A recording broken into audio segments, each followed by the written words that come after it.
So long ago, in another life, I went to see one of the Jackass movies in the theater with my buddy Joe.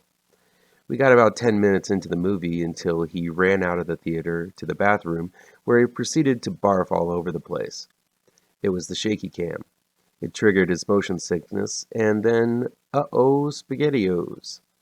I mention this because there is no way in hell that I'm recommending DASHCAM to my buddy or anyone else who might get motion sickness from watching a movie.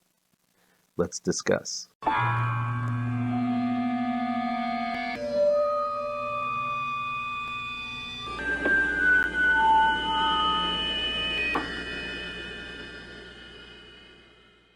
Welcome back to ML Miller Frights.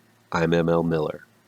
Before we begin, please do me a favor and punch that like button down below. Share this video with all of your social media addicted pals.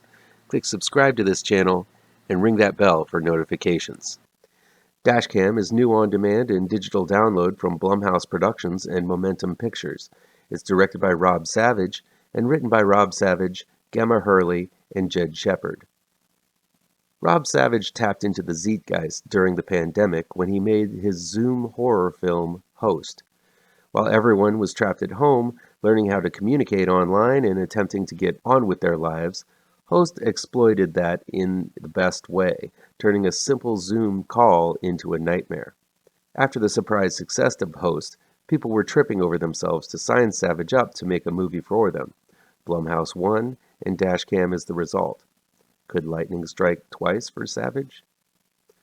Well, DASHCAM is about a young woman named Annie Hardy, played by Annie Hardy, who decides she's had enough of this pandemic, so she up and leaves her cat and her apartment and takes off to the UK to meet up with an old friend named Stretch, played by Amar Chadha Patel. Now, despite the fact that I believe there was a travel ban during this time, I chose to look past that in order to enjoy this movie. Once in the UK, Annie, who records everything on her phone for her video blog, experiences a night of terror when she is saddled with a woman named Angela, played by Angela Inahoro, who may or may not look a bit like Chicago Mayor Lori Lightfoot. Can Annie and Stretch survive this night of horror? DASHCAM is a step towards a more conventional found footage movie for filmmaker Rob Savage, while Host hadn't been made before as it utilized technology that was relatively new to the population. Everyone was learning how to Zoom, so it was a shiny new thing in the populace's minds. Host dropped in the middle of that new fascination. DASHCAM utilizes the cell phone video, something much more common and much less new, so DASHCAM doesn't have that cutting-edge feel that you got with Savage's first film. DASHCAM does utilize the cell phone in an extremely authentic way. This is a good and bad thing. The entire film looks and feels like an actual handheld cell phone video. But in Savage's quest to be authentic with the hardware used to film the events happening to Annie, he sacrifices a lot of the clarity. Long stretches of DASHCAM's most exciting and action-heavy scenes are not just shaky camera work of the cell phone holder, but out-and-out thrashing the phone around frantically where you can barely make out what the hell is happening. I found myself rewinding DASHCAM a few times to get the gist of what was going on, and even then not really understanding what occurred.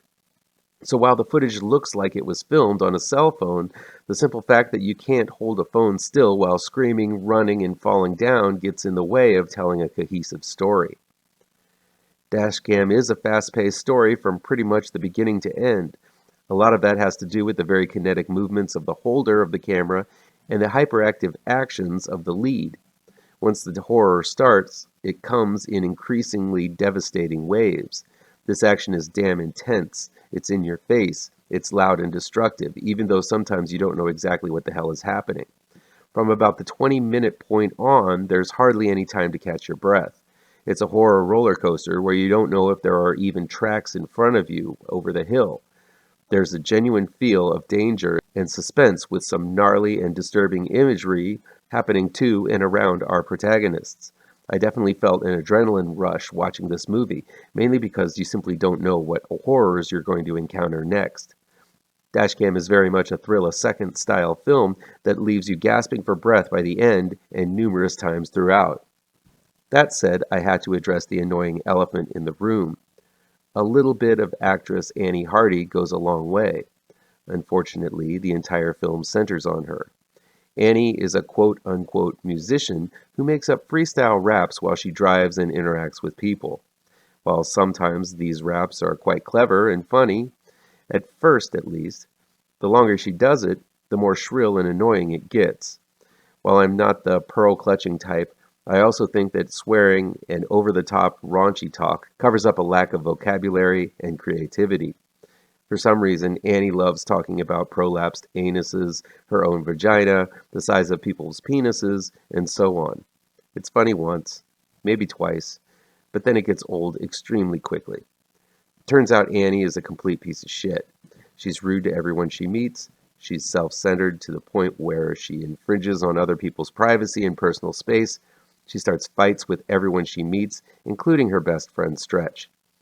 Hardy is chock full of personality, that's for sure. Unfortunately, Hardy is the first person to tell you that. And more unfortunately, you're saddled with her for the entire film. Along with the potent horrors she encounters, the viewer must also endure Hardy for the whole film, and that's going to be the most difficult task for some. So I'm torn about DASHCAM. The horrors are aplenty. Some are often gross, shocking, unpredictable, and in your face. Then again, you are experiencing these potent horrors with someone no one would want to be around. Maybe it's a generational thing. Maybe Annie Hardy is going to be someone certain people can't get enough of, and they can look past her and enjoy the entire movie. I wasn't able to do that, and while I recognize Savage's talent as a filmmaker, Hardy's performance works against any potency DASHCAM has from beginning to end.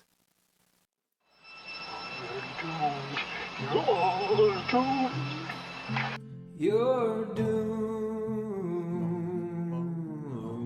to live the life you're meant to be, stuck inside your